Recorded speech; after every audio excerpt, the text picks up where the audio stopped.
In the preceding lecture, we discussed the change in entropy resulting from a change in temperature for a pure substance in a specific phase.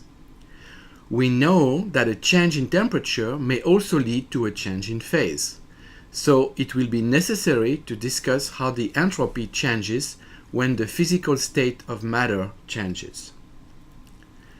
We first calculate the entropy change for a substance undergoing a reversible phase change. We see that under these conditions, the change in entropy for the surroundings is equal in magnitude but opposite in sign to the entropy change for the system. Then we use the cycle method introduced in the last chapter to calculate the change in entropy for a substance under conditions where the phase change does not occur reversibly. In this latter case, we also determine the change in entropy for the surroundings and for the universe, which allows us to comment on the spontaneity of the phase changes.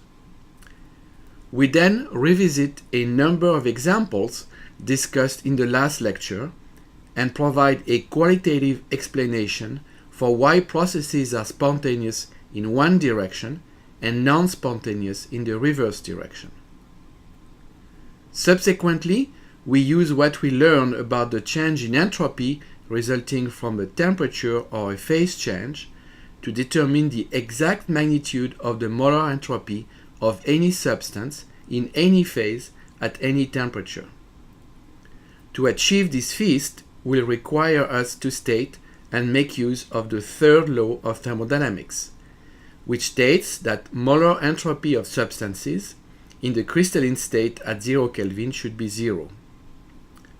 We conclude this lecture with a reference to standard molar entropy tables for substances at 298 Kelvin.